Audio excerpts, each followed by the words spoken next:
Selamat datang kembali di sesi bedah sumber kita. Oke, hari ini kita bakal fokus ke sesuatu yang krusial banget dalam negosiasi, tapi sering kelewat nih. Apa tuh? Memahami lawan bicara kita. Ya, para pemain lain di meja perundingan itulah. Iya. Penting banget itu. Sumber kita kali ini dari buku Secrets of Power Negotiating. Kita lihat bagian kelima yang emang fokusnya ke sana, memahami lawan bicara. Oke. Misi kita yaitu membongkar karakteristik mereka, sikapnya, keyakinannya, bahkan nih taktik komunikasi yang mungkin tersembunyi. Biar kita bisa dapat keunggulan. Siap ya? Kita bedah? Siap. Ya, memahami siapa yang duduk di seberang kita itu fundamental lah. Bukan cuma dengerin apa yang diucapin, tapi nangkap kenapa mereka ngomong atau bertindak gitu. Bener. Sumber ini ngajak kita buat ya ngelihat lebih dalam lah. Baca strategi sama pola pikir di balik layar itu. Oke, kita mulai dari yang sering nggak kelihatan nih. Taktik komunikasi. Di bab 49 sumber ini disebutin ada makna tersembunyi. Contohnya, ucapan sambil lalu kayak, oh ngomong-ngomong gitu. Nah, itu dia. Sering banget tuh. Itu kadang disebut throwaway. Throw away ya? Iya. Tujuannya bisa buat, mengecilkan arti penting info itu atau sekedar ngelihat reaksi Anda gimana. Ada juga tuh yang namanya trial balloons, semacam ide pancingan lah. Oh, kayak ngetes ombak gitu ya? Persis, misalnya dia bilang, gimana ya kalau kita coba opsi X aja? Itu cara mereka ngetes respon Anda, tapi ya tanpa komitmen penuh. Licik juga ya kadang? Ya, namanya juga negosiasi kan. Kuncinya bukan cuma kenal istilahnya, tapi sadar kalau ini tuh strategi aktif dari lawan bicara, buat nguji batas kita atau nyamarin niat asli. Kalau kita paham, kita jadi lebih pegang kendali. Menarik.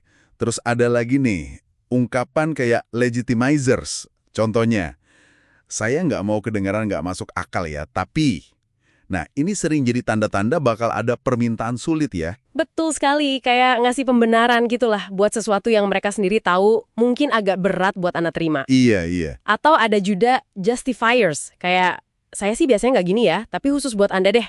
Sering denger yang gitu. Nah itu kesannya kan ngasih kelonggaran khusus, padahal ya bisa jadi itu emang bagian dari strategi nawar mereka aja. Paham sinyal-sinyal halus gini, bantu kita baca situasi lebih akurat. Nggak gampang terkecoh lah sama kata-kata manis. Oke, setelah taktik verbal, kita coba lihat orangnya nih. Bab 50 bahas karakteristik personal negosiator andal. Katanya, penting banget punya keberanian. Keberanian gimana tuh? Bukan nekat ya, tapi berani nanya lebih dalam, nggak gampang puas sama jawaban awal gitu. Terus juga sabar, dan nah ini, berani minta lebih. Iya, itu penting.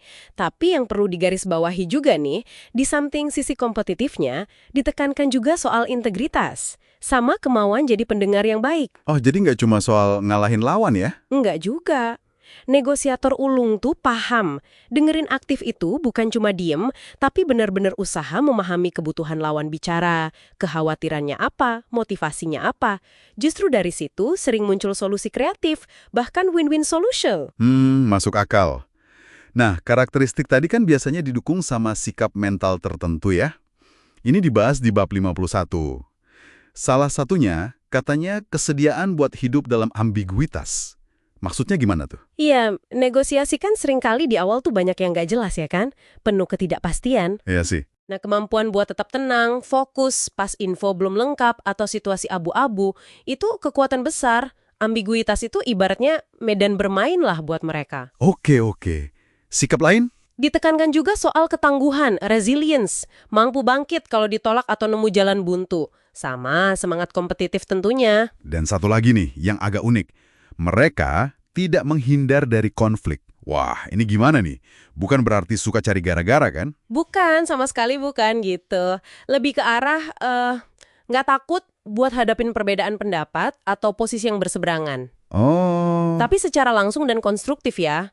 Mereka lihat adu argumen atau debat sengit, itu ya bagian alami aja dari proses nyari kesepakatan terbaik. Bukan sesuatu yang harus dihindari mati-matian. Oke, masuk akal. Nah, kita ke lapisan paling dalam nih. Bab 52 soal keyakinan dasar. Apa sih yang ada di kepala negosiator andal? Salah satunya, mereka percaya negosiasi itu proses dua arah. Maksudnya? Ya, bukan satu pihak maksa kehendak gitu aja. Ada semacam aturan main lah yang perlu dihormati. Betul. Dan Ini nih, keyakinan yang paling fundamental menurut sumber ini, itu cara mereka lihat kata tidak. Kata tidak, kenapa emang? Gini, buat negosiator biasa, dengar kata tidak itu bisa jadi akhir diskusi, ya kan? Udah, nyerah. Iya sih, seringnya gitu. Tapi buat negosiator andal, kata tidak itu cuma posisi awal negosiasi. Baru mulai gitu. Wah, ini beneran ngubah cara pandang banget ya.